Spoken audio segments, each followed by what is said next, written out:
Hola, ¿cómo les va? Me pescó el señor director leyendo un libro de Daniel de Florian, un científico de prestigio internacional, por supuesto argentino, doctor en física, que ha hecho postdoctorados en distintas entidades de la ciencia física en Europa, que es profesor, que sigue trabajando muchísimo, estará aquí con nosotros, junto a una joven flamante licenciada en física, cuya tesis doctoral logró un reconocimiento de la Asociación de Físicos en nuestro país.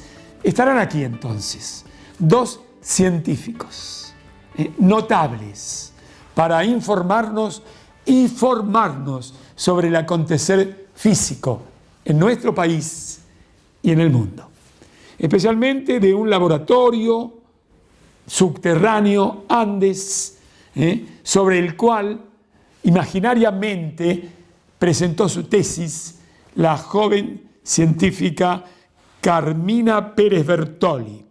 Pero además también durante el transcurso del programa, como ejemplo por seguir, tendremos la presencia del empresario argentino Mariano Huizo, un joven que dirige una empresa que tiene más de 100 años, cuya labor ha sido muy importante, tenida en cuenta por una asociación mendocina de fabricantes que lo acaba de nombrar el 23 de septiembre como presidente, Asociación de Industriales de Mendoza, ASIMMEN.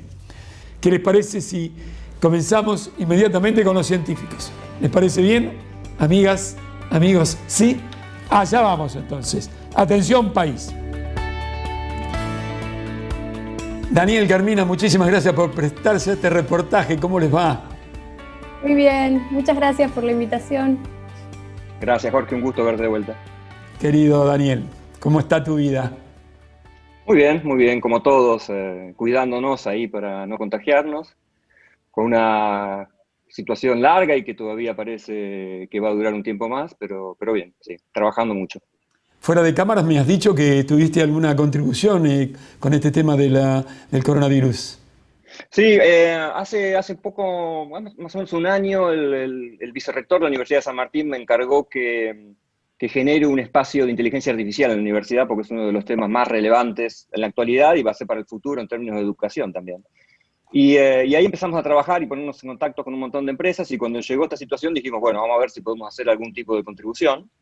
Y hicimos un par que fueron, creo, interesantes y que me mantuvieron activos durante un buen tiempo. Uno fue la medición de la movilidad ciudadana, utilizando, en comparación con la compañía telefónica, utilizando las redes de teléfonos celulares de manera totalmente anónima para poder determinar cuánto se mueve la ciudadanía, y esa es información que le pasamos todos los días a todos los organismos de gobierno para que puedan ver cómo va evolucionando eso cada vez que se abre una actividad, o si hay que cerrar algo. Si hay flujos, por ejemplo, de gente que está yendo de una zona que tiene muchos infectados hacia una zona que no tiene, entonces pueden poner barreras sanitarias. Y por el otro lado, un colega, sobre todo amigo, que estuvo trabajando en el tema de detección de brotes a partir de los llamados telefónicos, utilizando algoritmos de inteligencia artificial, poder anticipar dónde están apareciendo brotes en algunas ciudades, simplemente viendo la cantidad de gente que va llamando a los teléfonos de emergencia por tener síntomas. Y eso te permite que mucho antes de que se realicen los test, vos podés ir y accionar, aislar a esa gente y evitar que eso se expanda exponencialmente, que es el problema más grave con esta pandemia. Claro, un científico que dijo en estos días que con este tema de la pandemia, del coronavirus, no solamente había que apelar a los científicos, especialistas, a infectólogos y médicos, sino a ustedes, a los números, ¿no? Matemáticos, físicos. Carmina, ¿cómo estás, linda? ¿Dónde naciste, Carmina?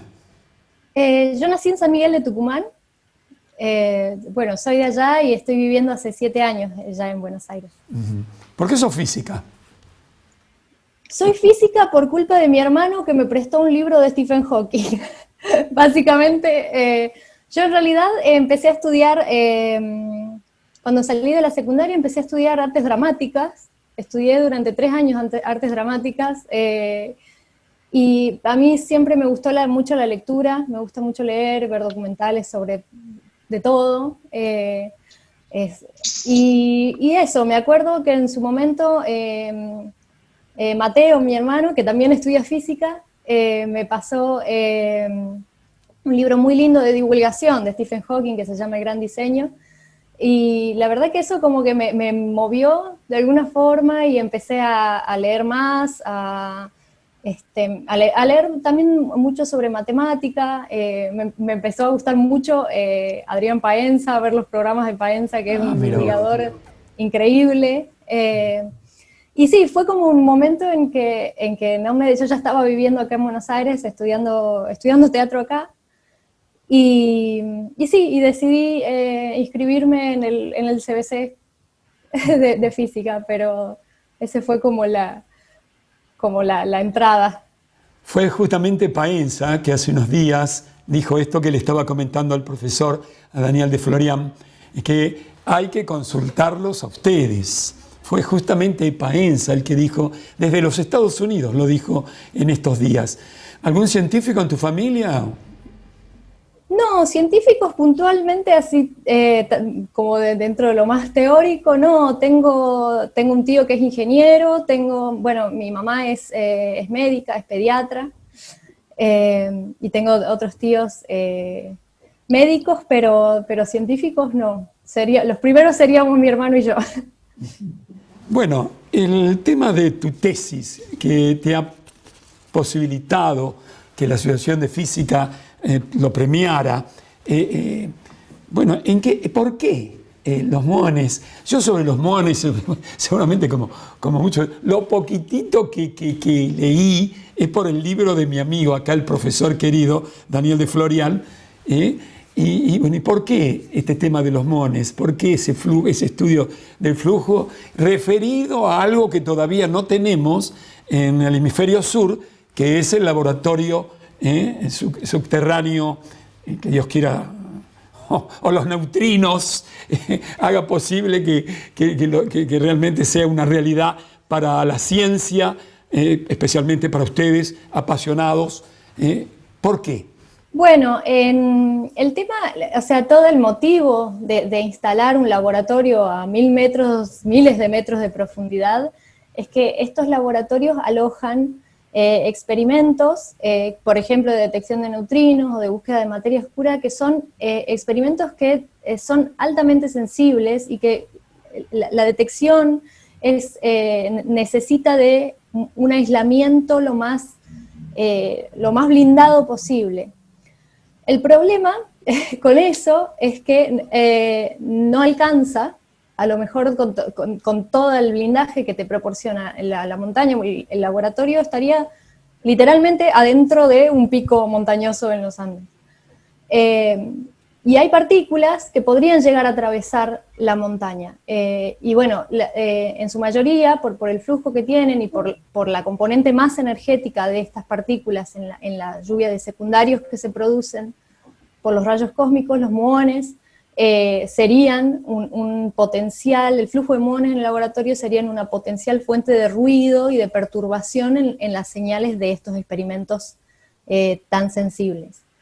Entonces está bueno, a pesar de que todavía el laboratorio no está instalado, que los experimentos no están instalados, ir realizando estos cálculos, realizando estas estimaciones, para prever cómo va a ser la relación señal-ruido en este tipo de experimentos. Daniel, estos muones que tienen corta vida, que son pesados, ¿qué dices vos sobre esta tesis de esta chica? No, me parece genial lo que están haciendo. Yo, para dar una idea, aun cuando el túnel no está construido y el laboratorio tampoco, diseñar un experimento de este tipo es algo que puede llevar 10 o 20 años en alguna situación. Entonces, los cálculos que está haciendo ellos son fundamentales para ir preparando la situación para cuando una vez que vos tengas el experimento, que lo puedas poner en marcha el laboratorio. O sea que los muones son partículas súper interesantes y fueron una de las partículas que se utilizaron para probar, entre otras cosas, la teoría de la relatividad. Porque los muones se producen en buena parte en la atmósfera o en el borde de la atmósfera terrestre, y por su vida media no deberían ser capaces de llegar hasta la superficie de la Tierra. Sin embargo, llegan muchos, como contó Carmina, y de hecho son bastante molestos para ese experimento, y la razón por la que llegan es justamente por la teoría de relatividad, de que al moverse a una velocidad muy alta, su vida media es mucho mayor de la que sería si estuviesen en reposo. Son efectos relativistas los que hacen que los muones puedan ser observados. Y de hecho hay mucha historia en Argentina de detección de muones desde la década del 40, en la cual gente iba, algunos de los pioneros de la física de la Argentina, yendo a la Aconcagua, por ejemplo, a instalar detectores o globos aerostáticos para medir muones. Así que Argentina tiene una historia en la física de muones fabulosa, y me alegra mucho que los jóvenes como Carmina sigan ese camino y puedan seguir contribuyendo. Para el gran público, porque vos lo dijiste como al pasar, este tema de los neutrinos, de esta materia oscura, de esta energía oscura, ¿qué significa esa búsqueda casi mágica, de la que no se sabe nada, a las que ustedes los físicos hacen referencia a un 27%? ¿Cómo es esa historia? A ver, hoy te produce lo mismo que de joven, o hoy no te produce nada. ¿Cómo es eso? Más todavía, porque yo no tenía, cuando era joven, interés en ese tema en particular. O sea que los físicos estamos muy orgullosos de tener un modelo que se llama modelo estándar, una teoría que explica de una manera extraordinariamente exitosa cuáles son las componentes elementales de la materia que conocemos. Y extremadamente exitosa quiero decir, cualquier experimento que hacemos da como resultado exactamente lo que se prevé en esa teoría. Entonces es realmente muy buena, muy precisa. Pero resulta que dentro de ese gran éxito, las partículas que están incluidas en ese modelo explican, como vos decías, solamente algo menos del 5% de toda la materia del universo.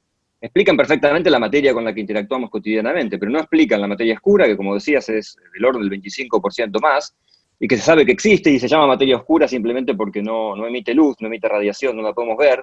Sabemos que está por su efecto gravitatorio, y después está la energía oscura, que directamente ni siquiera tenemos una idea concreta de a qué se refiere, pero que es la responsable de que el universo se siga expandiendo aceleradamente, cosa que si no es difícil de entender. Entonces son temas que son tremendamente fascinantes, que son temas que están de moda no en el sentido peyorativo, sino justamente en lo opuesto, de moda en el sentido que son temas muy candentes en la física, y como decía Carmina, y a mí también eso es una de las cosas que más me fascina, es que es un tema que une la física más pequeña de los objetos más pequeños con la de los objetos más grandes a nivel cosmológico. Y eso, ese nivel de comprensión es el que en general, bueno, seguramente a ella y a mí nos atrajo para estudiar física. Esa generalidad, eso de poder construir lo más grande a partir de lo más pequeño, es una de las cosas más atractivas. Pero es un tema súper interesante en el que Argentina puede hacer contribuciones importantes. Ya tiene un experimento como JEC que está midiendo rayos cósmicos y dando resultados importantes. El paso de llegar a un experimento como Andes sería fundamental para tener este primer observatorio en la zona sur y poder además contrastar con los experimentos que se hacen en el hemisferio norte, ¿no? Claro, la gente que está ajena a la ciencia y a la física dice hay alrededor de 15 laboratorios subterráneos en el planeta, no en el hemisferio sur no hay ninguno, tengo entendido, corregime si digo algo, y que además leí por ahí como que están llenos estos laboratorios. ¿Qué quiere decir eso? Que la utilización que se está haciendo de los mismos está colapsada, ya no se puede seguir estudiando lo que quieren hacer. Esta colisión, por ejemplo, que debiera, o entiendo yo, hacerse para ir a la búsqueda de esos conocimientos, requiere entonces que el laboratorio subterráneo de Andes sea una realidad necesaria. Sí, yo creo que es una realidad para la comunidad científica internacional necesaria. Lo que ocurre con estos laboratorios es que en la mayoría de los casos lo que se trata es de aprovechar situaciones geográficas, minas, pozos, minas abandonadas en general, que son suficientemente profundas como para, como decía Carmina, para evitar que muchas de estas partículas que funcionan como un ruido lleguen hasta los detectores y tenerlos bien aislados. En la mayoría de los casos en situaciones a veces un poco insalubres, por lo que me cuentan algunos colegas, como minas en Estados Unidos, donde ingresar ahí ya se hace complicado. Pero acá lo que se está planteando es un laboratorio más general en el cual no va a haber un solo experimento. En general esos son laboratorios de un experimento típicamente. Acá se está planteando la idea de una colaboración internacional donde se generen muchos experimentos distintos, subvencionados por los distintos países, las distintas instituciones científicas, para realizar una gran cantidad de mediciones. Y de hecho, una de las cosas que está haciendo Carmina justamente tiene que ver con ver cuáles son las tipos de mediciones que se pueden hacer en un laboratorio como ese. Cada uno tiene circunstancias distintas, cada uno puede medir el espectro de energía de las partículas diferentes, entonces son todos complementarios, son todos necesarios para poder obtener la información a nivel internacional. Este laboratorio subterráneo Andes tendría un colisionador. No necesariamente, no tiene un necesariamente. colisionador. Lo que hace justamente estos laboratorios de experimentos de astrofísica es aprovechar los rayos cósmicos, los rayos que ya vienen de distintos lugares, y de hecho en muchos casos lo que es interesante es tratar de comprender cuál es el origen de ellos. El laboratorio Ye, por ejemplo, donde Carmina ahora va a hacer su doctorado, justamente detecta rayos cósmicos, partículas con una energía muy alta, y una de las incertidumbres que tenemos es cuál es el origen, cómo es que se generaron partículas con energías tan altas en algún lugar, ya sea de nuestra galaxia o una galaxia lejana. Ese mecanismo todavía no es completamente comprendido. Pero no, son experimentos distintos a los de colisionadores, tienen la ventaja en los que vos podés setear exactamente qué tipo de colisión querés hacer, qué partículas van a chocar, en qué condiciones, mientras que acá lo que va a hacer es aprovechar o inspeccionar, de hecho, qué es lo que viene desde otros sectores. Son experimentos que tienen físicas similares en términos de conocimiento, pero estrategias distintas para la búsqueda. ¿Por eso estaría a 1500 metros debajo de la Tierra? Está justamente en la base, digamos, de la montaña, para, como decía Carmina, aislar una cantidad, o sea, los rayos cósmicos nos están atravesando constantemente, y ella probablemente pueda decir cuál es el flujo, pero te voy a decir un número es un número muy grande por segundo que nos pasa a nosotros por el cuerpo todo el tiempo. Y no son esas las partículas que nos interesa ver. Las partículas que nos interesa ver, por ejemplo, las de materia oscura, son partículas que interactúan muy poquito, o sea que van a pasar por nosotros y por la Tierra y por todo lugar sin dejar ninguna marca. Entonces, como dejan muy pocas marcas, va a haber muy pocas de esas partículas que van a interactuar con el detector, vos tenés que asegurarte que todas las otras no pasen por ahí, ni lleguen. Porque si no, el ruido si no sería realmente buscar una aguja en un pajar cuántico, además, todavía más complicado. Entonces vos tenés que eliminar todo la basura, si querés, que hay alrededor, y para eso la aislación que te provee una montaña ya de por sí es muy útil. Después, además, los experimentos y los detectores tienen aislaciones súper complejas, de plomo y cosas que yo no sé porque soy físico teórico, pero que son además necesarias. O sea, son experimentos básicamente donde la mayor parte del tiempo no estás midiendo nada. Estás buscando que cada tanto aparezca algo realmente sorprendente. Y esos son los experimentos que son súper lindos, además, porque si vos llegás a ver algo, realmente quiere decir que encontraste algo nuevo.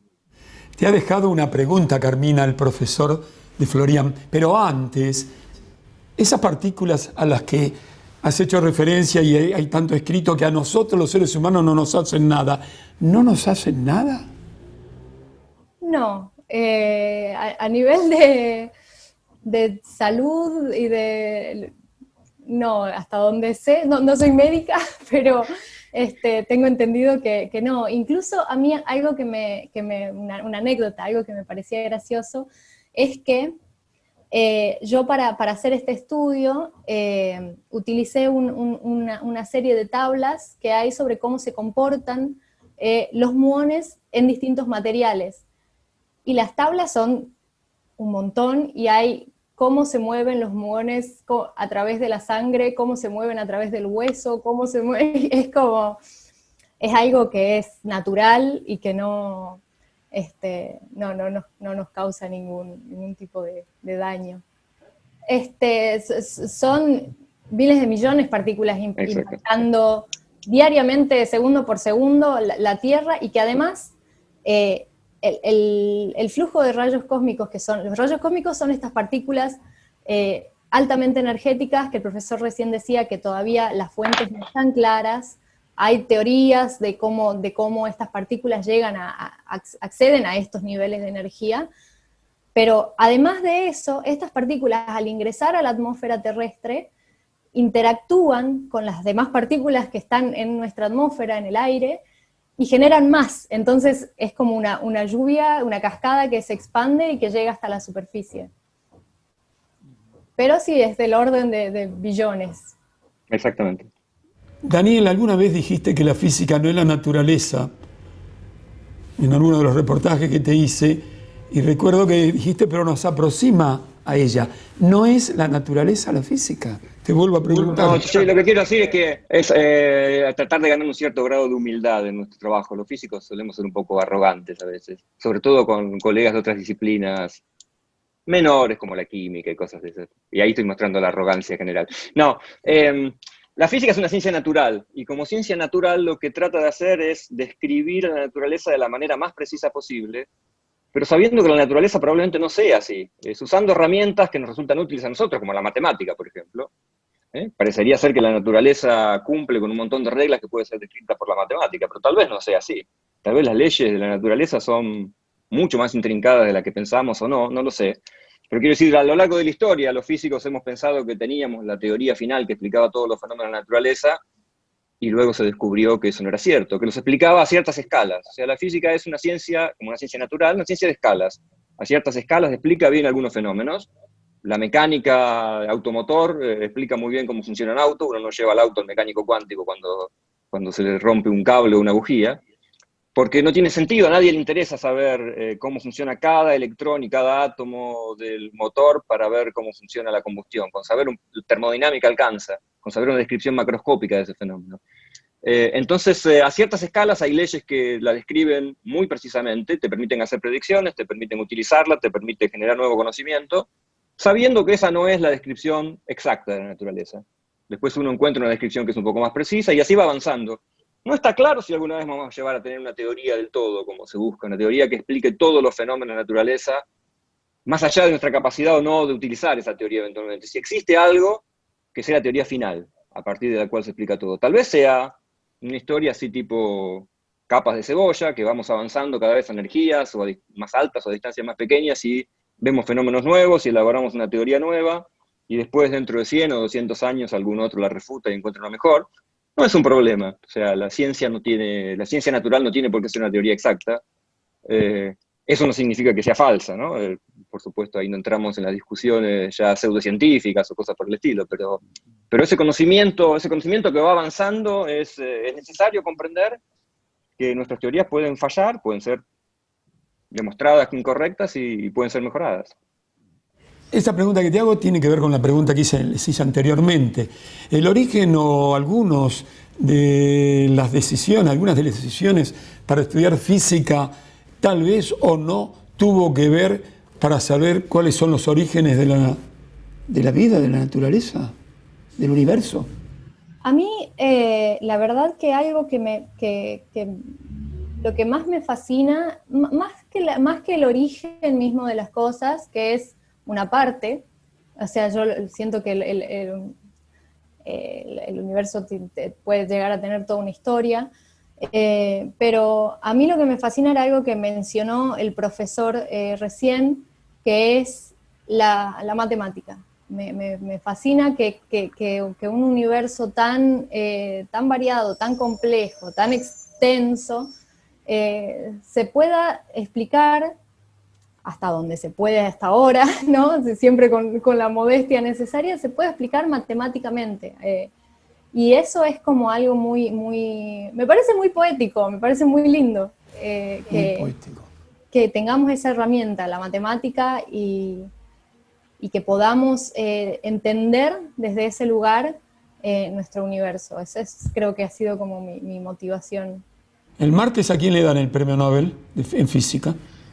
La verdad que no tengo idea, yo no veo un candidato firme en este momento, no sé, ¿viste? Hay momentos en que ese premio Nobel es obvio, uno sabe que por tal descubrimiento se los van a dar, y hay otros en los que hay gente en una lista de espera, con descubrimientos o con ideas que tuvieron hace 10, 20, 30 años, algunos que por ahí son desarrollo tecnológico que hoy impactaron en la vida cotidiana.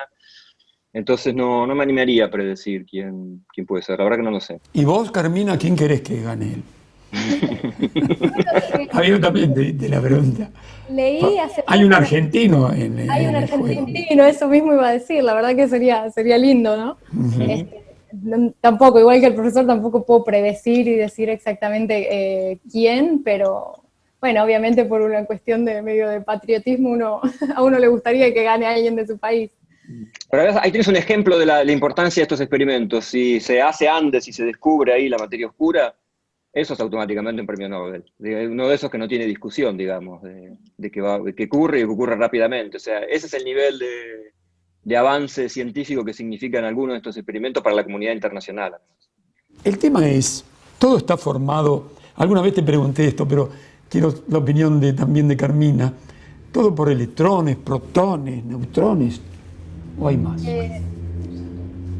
Yo creo que, bueno, eso es, en un principio se pensaba eso y después de a poco se fue descubriendo incluso que los protones no son una partícula elemental en sí, que están formadas por quarks. Siempre se avanza, siempre puede haber más, me parece. Hasta ahora lo que conocemos a eso, a nivel subatómico, son diversas, o sea, como dijo el profesor, hay un modelo que clasifica todas estas partículas y que nos provee la información que tenemos hasta ahora. Después, si hay más, que se puede descubrir más, yo creo que sí. Pero hasta ahora lo que sabemos es eso. Sí. Yo creo que a Jorge lo que le llama la atención es la cuestión más filosófica, ¿no? Esa de que el todo está formado por electrones, protones, lo que fuera, nos incluye. Y entonces que los electrones que forman, por ejemplo, el botín con el que Ortigoza pateó el penal que nos dio la Copa Libertadores, son los mismos electrones que forman la mesa de tu escritorio. Quiero decir, son idénticos. La diferencia es cómo están agrupados esos átomos para que uno sea una cosa y otro sea otra, pero esos electrones incluyen además a nosotros mismos, quiero decir, son las mismas partículas que nos forman a nosotros o que forman a la mesa. Y esa es una cuestión filosófica, esa es una de las razones por las cuales yo decidí estudiar física, por ejemplo. Cuando entendí eso, me pareció que era terriblemente profundo, y también que tenía un cierto grado de humildad hacia nosotros como especie, ¿no? Muy evolucionada, con muchas capacidades, pero al fin y al cabo, cuando uno mira si uno mirase con un microscopio muy, muy detalladamente adentro, encontraría exactamente lo mismo. Bueno, sí, lo puedo entender en los botines de Ortigoza, no en la mesa. La mesa me cuesta verlo. Podría nombrarte algún otro jugador histórico de San Lorenzo que es difícilmente distinguible de la mesa, incluso a nivel macroscópico, claro. Pero bueno, pero volviendo al tema que me interesa, aquello que no sé, no lo conocen ustedes, imagínense la humanidad toda. Esto de los neutrinos, que sabemos que vamos a saber qué es. Sí, sabemos bastante de los neutrinos. El problema es que interactúa muy poco con la materia, por eso esos son los que están pasando todo el tiempo, constantemente por tu cuerpo sin hacer nada, porque simplemente pasan de largo, sin modificar nada de tu estructura. Pero hay algunas cosas que no sabemos, por ejemplo, no sabemos cuáles son las masas de los neutrinos. No sabemos, los neutrinos vienen en 3 especies, se mezclan entre sí, no sabemos exactamente cómo, pero sabemos que lo hacen porque unos se transforman en otros cuando vienen del Sol, por ejemplo.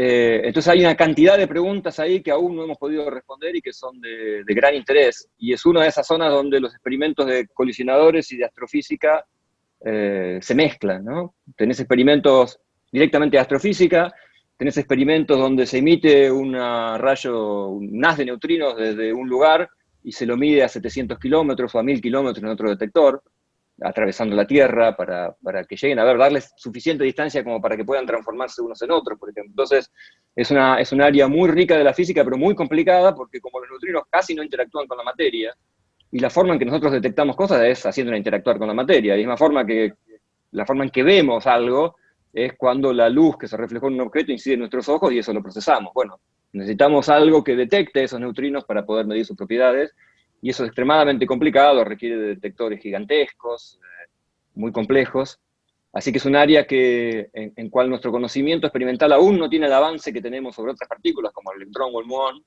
pero que es sumamente rico y que abre la posibilidad de descubrir incluso nueva física en esa zona. Así que esa es la búsqueda constante de ustedes. Muchísimas gracias, Daniel, de todo corazón. Lo mejor para vos, para tu familia, para tus encantadoras hijas. Muchísimas gracias, Carmina. Te felicito, joven científica, por el premio que has logrado. Los estudios, me han dicho gente como Daniel y como tantos otros científicos que he entrevistado, no terminan nunca. Así que estás comenzando, ¿no? ¿Cuál es tu visión sobre esto que estoy diciendo, Carmina? Y espero que no, espero que sea, que esto siga. Y la verdad que a mí la verdad lo del premio me motiva muchísimo y estoy muy agradecida y me motiva mucho a seguir. Muy bien. Bueno, gracias a ambos. Vamos a ver la semana que viene cuál es el premio Nobel en física. Creo que el lunes es medicina, el martes física y creo que el miércoles química, creo por ahí estamos. Muchas gracias de todo corazón. Muchas gracias. Gracias a vos.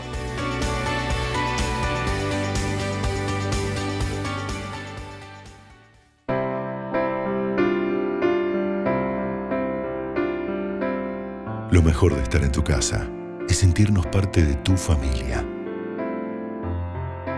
Acompañarte en muchos de tus momentos. En la cocina, conquistando nuevos horizontes. Y en la mesa, alimentando los corazones. Hoy nos vemos desde lejos, pero nos acercan algunas sonrisas. Gracias por abrirnos la puerta. Vos y nosotros sabemos que vamos a seguir juntos, porque entre todos, todo es posible. Coto, yo te conozco. Cuidar el agua nos asegura el futuro. Es un mensaje de la Federación Nacional de Trabajadores de Obras Sanitarias, FENTOS. Argencert.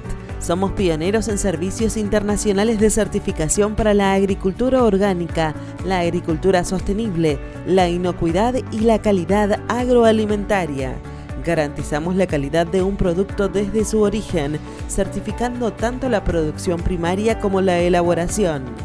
Nuestras acreditaciones y avales internacionales le permiten a nuestros clientes colocar sus productos en los mercados más exigentes en todo el mundo. Somos Argencert, filial argentina del grupo Ecocert.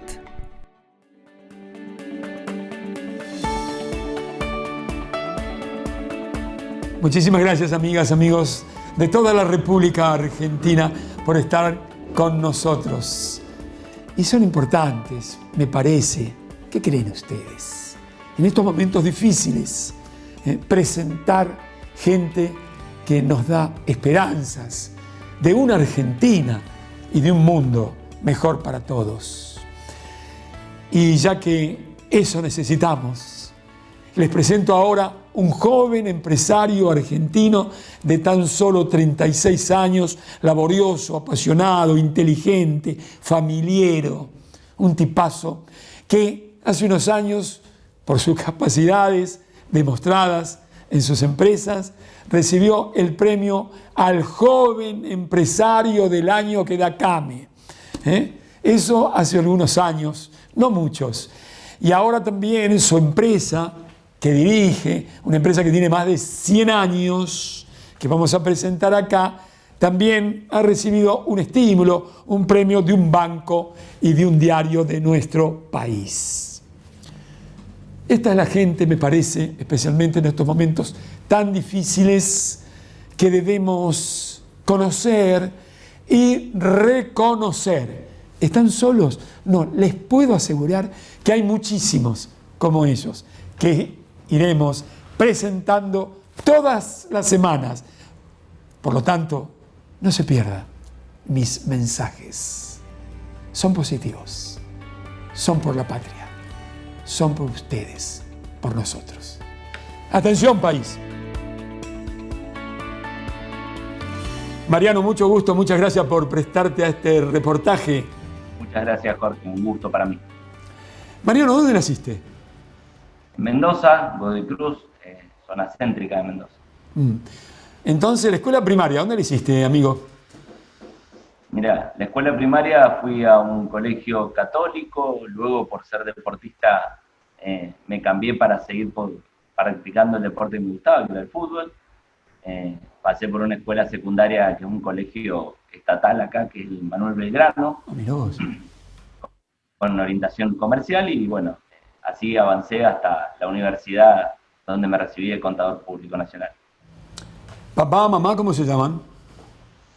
Carlos, mi padre, Liliana, mi madre, y la verdad que, bueno, de ellos aprendí mucho el tema del trabajo, el tema de fomentar el esfuerzo para ponernos objetivos y tener los logros personales que son compartidos siempre con la familia, por supuesto.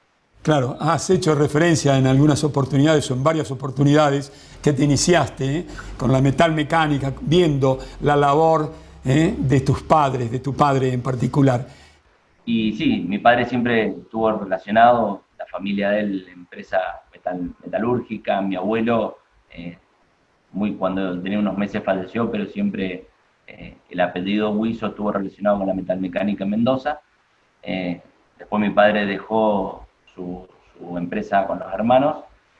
Yo me dediqué a otra rama, construcción, y volví a la metalmecánica, y ahora mi padre me acompaña siendo gerente de producción de Bucolini. Te casaste muy joven, te casaste con una profesional como vos, contadora. ¿Cómo la conociste? ¿Cómo se conocieron? ¿Y cómo se llama tu esposa?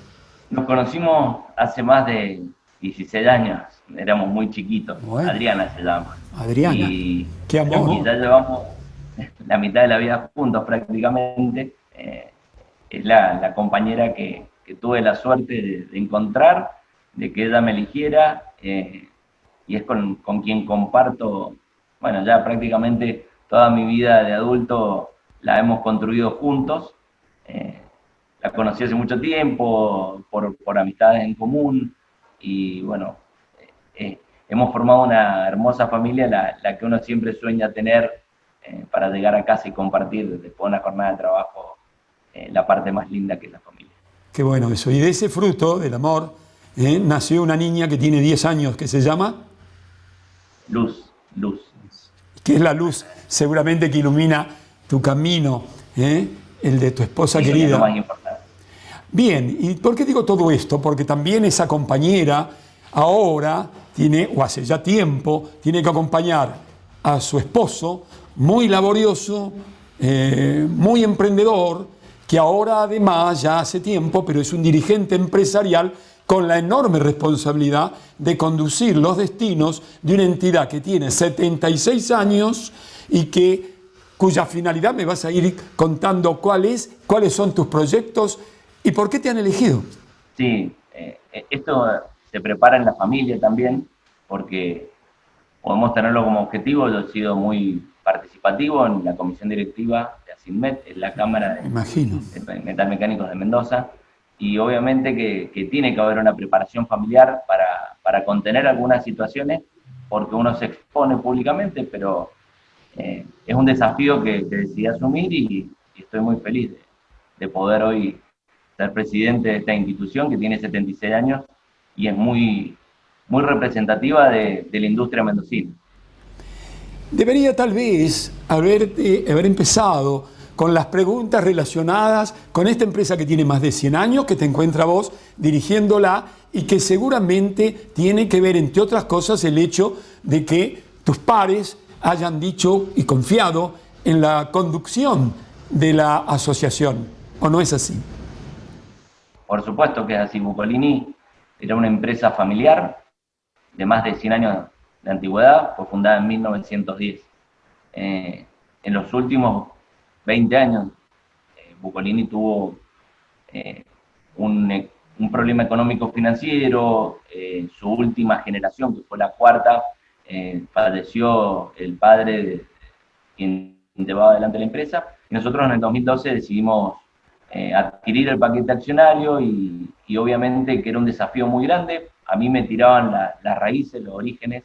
La metalmecánica fue parte de mi vida, y era un lindo desafío. En esa época Bucolini tenía todavía un problema muy serio económico y financiero, y decidimos tomar el camino largo, rescatar la empresa, rescatar la marca, el nombre, el prestigio. Ese camino al principio se ve muy largo, muy difícil, pero cuando sale bien, los frutos son mucho más grandes. Es otro el impulso que se le puede dar. Bueno, a esto hubo un evento que nos marcó, que fue un premio de CAME, que lo otorga el premio Joven Empresario Argentino, en el cual participamos en Mendoza, con la Federación Económica de Mendoza, y bueno, tuvimos la suerte de ser nominados acá y premiados a nivel nación, y eso nos dio otro impulso, por supuesto. La suerte, decir la suerte que es necesaria en la vida, encierra en el fondo la humildad de un joven empresario laborioso, creativo, porque tomar una empresa fundida, con pocos empleados, creo que ahora tenés cerca de 170, 180, algo así. Así es.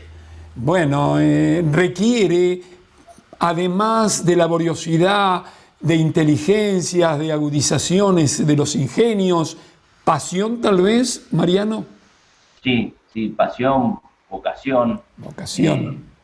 Confiar en uno mismo, porque a nosotros lo que nos toca ser empresarios, y empresario es el pyme chiquito que tiene 10 empleados, 5 o 1, o el pyme un poco más grande que es como nosotros, que tiene 150 empleados. No dejamos de ser una pyme. La pyme sí tiene un entorno familiar que tiene que ir cubriendo una necesidad regional y muy, muy particular, y Bucolini cumplía un montón de cosas, y por lo cual era muy importante lograrlo. Digo la suerte se la tiene que acompañar con trabajo y esfuerzo, no va sola, pero siempre uno tiene que tener ese poquito de luz que le da el impulso. ¿Cómo te salió el nombre de tu hija? Qué maravilla. Mariano, hay problemas de trabajo, sin embargo, la asociación que hoy representas le da trabajo, por ahí leí, a 15.000 mendocinos, ¿no es así? Así es. Y la necesidad que tienes de ir hacia el sur, abarcar toda la provincia con la asociación. Sí, te comento algunos ejes que planteamos en mi nueva conducción. A mí me interesa mucho que la Cámara se haga más regional. Lo es, pero bueno, Mendoza es un territorio grande donde en el sur tenemos polos industriales muy importantes, con centro en San Rafael, en Malargüe, en el este también, con centro en San Martín. Por ende, mi interés es llegar a esos lugares. Hoy, gracias a Dios, tenemos representantes de San Martín, de San Rafael. Todos tenemos en realidad necesidades similares, pero las realidades son distintas en cada región. Por ende, tenemos que potenciar el ingenio, porque hoy vamos a necesitar de todos para salir de esta situación. Claro. Y bueno, yo he visto y he leído algo también que tiene que ver con estos tiempos, la incorporación de la mujer, no solamente en la asociación, sino también la búsqueda de la participación de la mujer en tareas que solía o suele hacer nada más que el hombre, como la tornería y tantas otras cosas. Así es. Nosotros, la Cámara, fuera de ser muy federal, representativa internamente, y tener un recambio ahora generacional, pero cada 4 años siempre viene un nuevo presidente que da otro impulso, siempre trabajamos temas que atraviesan nuestra actividad. Y el tema de la mujer se ha discutido mucho en cuanto a las oportunidades, que no suelen ser las mismas a niveles gerenciales, ejecutivos, que es cierto que hay que trabajarlo y es un cambio social que tenemos que hacer, y nosotros como empresarios internos de nuestra empresa. Pero también están los oficios. Nosotros nos cuesta hoy pensar una mujer manejando un puente grúa, un autoelevador. Y en otros lugares del mundo esto sucede, y es muy normal. Bueno, para que ese cambio suceda, vamos a tener que impulsarlo nosotros desde la Cámara y haciendo docencia cada uno como empresario para visualizar a la mujer en esos puestos de trabajo. Y también para tener una vinculación educativa con la formación que vienen de abajo, para darle más espacio a las matrículas en las mujeres, o por lo menos ofrecerle a la mujer que lo vea como una posibilidad, como una oportunidad, porque esto va a ampliar la oferta de trabajo, y hoy por hoy tenemos que abrir un poco cada uno internamente en nuestras cabezas y estar muy atento a todas estas situaciones que son importantes, no solo la mujer en funciones ejecutivas, sino también en funciones operativas. También has hecho declaraciones en relación a la necesidad de la producción, Estado, en conjunto, al acercarse al oficialismo y a la oposición, el juego político, empresario, necesario para un país como el nuestro que tiene que salir, en la comprensión de la importancia que tiene que nos abracemos de alguna vez todos juntos, empresarios, industriales, comerciantes, científicos, educadores, políticos de todas las áreas y de todos los colores, para venderle al mundo, para aumentar el mercado interno. Pienso que todo eso, por lo que vos dices, tienes algo en tu cabeza juvenil, 36 años, porque sos juvenil, de pensar, de crecer, de hacer crecer a tu Mendoza querida y al país, ¿o no? Sí, es así. En esas creencias que me nombrás, particularmente no creo en la palabra grieta, en construir políticamente desde ese lugar. No creo, no me gusta, no me voy a parar nunca en ese lugar. Por eso hablo de oficialismo, oposición, hablo de la política en sí. Hoy se necesitan de ambas y en el mismo sentido, y se necesita de las entidades gremiales, sindicales, que hay que hacerlas partícipes, porque hoy tenemos que cuidar las fuentes de trabajo. Se necesita de las entidades educativas para promover el futuro de nuestra industria. Los oficios a veces se van perdiendo porque no tenemos mano de obra especializada en algunos puestos de trabajo. Por ende, las escuelas técnicas son muy importantes. Y yo lo he marcado en algunas notas radiales que he tenido la oportunidad de exponer la idea en cuanto a la postura que vamos a tomar en la Cámara, que va a ser constructiva. Siempre lo ha sido, pero en este caso particular yo me voy a centrar en las propuestas, en participar y en abrir el diálogo, y no solo con quienes tienen que tomar las decisiones, que son generalmente el oficialismo, sino también construir desde la oposición para lograr los consensos. Porque, lo vuelvo a repetir, hoy estamos en una pandemia, la realidad es muy cruda, muy dura, no vamos a salir solos, vamos a tener que usar el ingenio, y mientras más empresas sobrevivan, el ecosistema nuestro que formamos va a salir más rápido adelante. No conozco otra salida que no sea con una inteligencia colectiva. Si creemos que individualmente lo podemos resolver, bueno, estaré equivocado, pero mi trabajo va a ir por el otro lado, el colectivo. Bueno, tenemos un pequeño documental que vamos a mostrar de tu empresa, a la que me gustaría que hagas alguna referencia. Hay que tener en cuenta, el público, todavía hay gente que lo ignora, que el 80% de la mano de obra en el planeta está dado por las pymes. Así que cortito, cerrame algo sobre esta empresa que diriges y bueno, y vamos a ver el documental de tu empresa.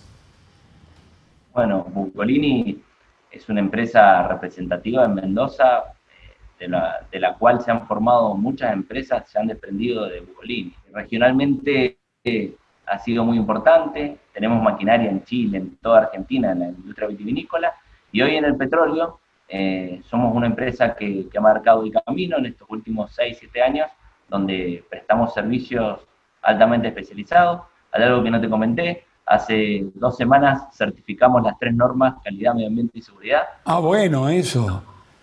No es un hecho menor, es muy importante para nosotros, ya que conseguimos la certificación de la empresa DNB, lo que nos abre mucho el mercado a la industria petrolera y minera, porque hoy, bueno, la industria requiere una especialización y una manera de trabajar con trazabilidad, con seguridad, cuidando el medio ambiente dentro de este ecosistema que te nombraba, y bueno, hemos tenido el agrado de conseguirlo. Estamos esperando que nos llegue el certificado, pero bueno, fue también un arduo trabajo.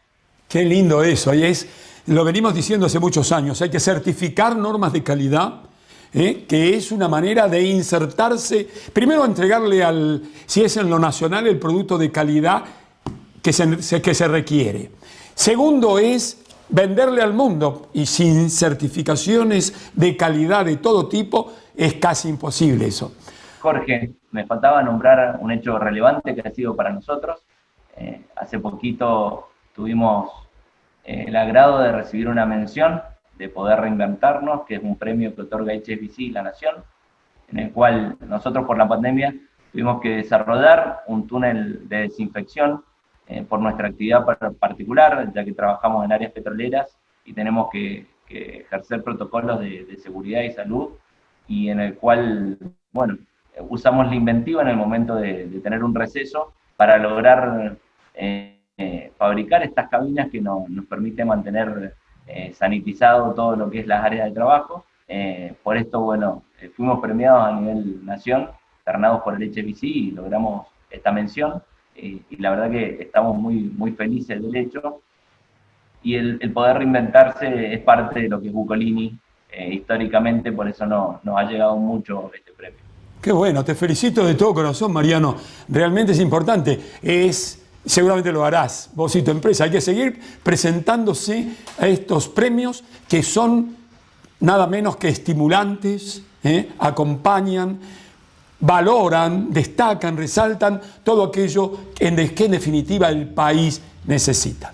Mariano, te tengo que dejar porque tengo que presentar tu empresa, pero antes te digo, muchas gracias por prestarte a este reportaje, muchas gracias por lo que haces. Un saludo afectuoso a tus padres, un saludo afectuoso a tu compañera, un beso a ese encanto de niña que tienes. Y ahora te saludo, por ahora, con el corazón y con la mente. Espero, si Dios así lo permite, no sé, encontrarte en Buenos Aires o en Mendoza y darte un gran abrazo. Gracias, Jorge, me he sentido muy a gusto. Vamos con el documental. Atención, país. Bucolini es una empresa mendocina dedicada al rubro de la metalmecánica. Acumula una experiencia de más de 100 años dedicando sus esfuerzos a la provisión de bienes de capital y a la prestación de servicios de excelente calidad para la industria petrolera, minera, eléctrica, alimenticia, vitivinícola y sus derivados. Actualmente la firma está ubicada en Godoy Cruz. Allí posee una de las naves industriales más altas de la zona, con vasta capacidad productiva y la infraestructura, maquinarias, espacios, habilitaciones y certificaciones necesarios para la concreción de sus trabajos. La empresa cuenta con el patentamiento de su marca y dispone de los derechos sobre ella. Eso hace posible un mayor reconocimiento público y una mejor difusión del servicio que presta. Bucolini cuenta con la infraestructura para afrontar obras de diferentes especialidades: piping, civiles, montajes, instrumentación y electricidad. En particular, la firma lleva adelante el tendido de cañerías como poliductos, oleoductos, gasoductos, acueductos, movimientos de suelos, excavaciones, nivelaciones, construcción de fundaciones, muros de recintos de contención, montaje de equipos bombas, separadores, conexión de cañerías, definición, calibración y montaje de instrumentos de proceso, montaje y armado de subestaciones, CCM, TGBT y canalizaciones. En la industria petrolera y minera cuenta con servicios especiales en reparación de equipos y construcción de elementos esenciales. Asimismo, es proveedor de repuestos e insumos y dispone de un amplio taller para fabricar o reparar equipos para oil and gas. Bucolini cuenta con personal altamente capacitado en metalurgia, tanto liviana como pesada. Eso le permite dar una rápida respuesta a los requerimientos de sus clientes en los servicios de rolado, mecanizado, corte pantógrafo, tallado de engranajes y soldadura. La empresa desarrolla también revestimientos industriales. En la industria alimenticia trabaja con una amplia gama de productos, ya sea tanto en el área vitivinícola como olivícola. Bucolini está avalada por un sistema de gestión integrado que incluye una política de calidad, ambiente y salud y seguridad en el trabajo, y política de responsabilidad social empresaria. A lo largo del periodo de tiempo que abarcó el aislamiento social debido a la pandemia del COVID-19, Bucolini vio afectados algunos de sus contratos y, como consecuencia, buscó nuevas alternativas de negocio. Así, Apoyado en sus políticas de gestión y aprovechando sus recursos humanos y técnicos, desarrolló un sistema de desinfección para personas y objetos con el fin de mantener las condiciones de higiene al ingresar al trabajo. Esta adaptación le valió una mención especial en la reciente entrega del premio HSBC La Nación a la pequeña y mediana empresa en la categoría Poder Reinventarse. El Lauro reconoció a Bucolini como una compañía que hace culto a la creatividad, que no se ancla en el hoy y proyecta sus estrategias de negocios con foco en el mediano y largo plazo. Bucolini, una firma con historia. Productos y servicios de calidad. Preservación ambiental. Bucolini, industrias metalúrgicas desde 1910.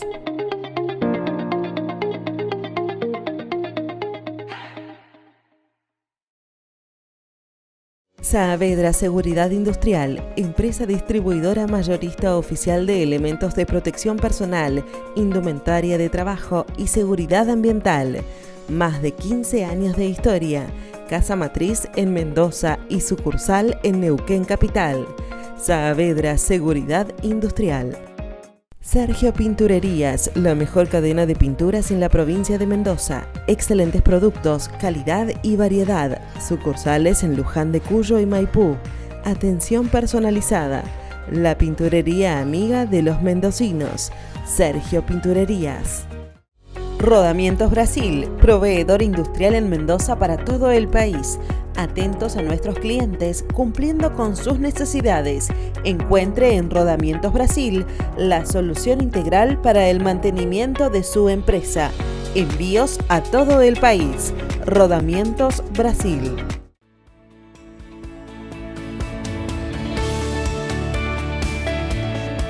Bueno, Jorge, antes que nada, un saludo. Nos conocemos hace ya mucho tiempo y yo siempre destaco la tarea que tú realizas en la televisión.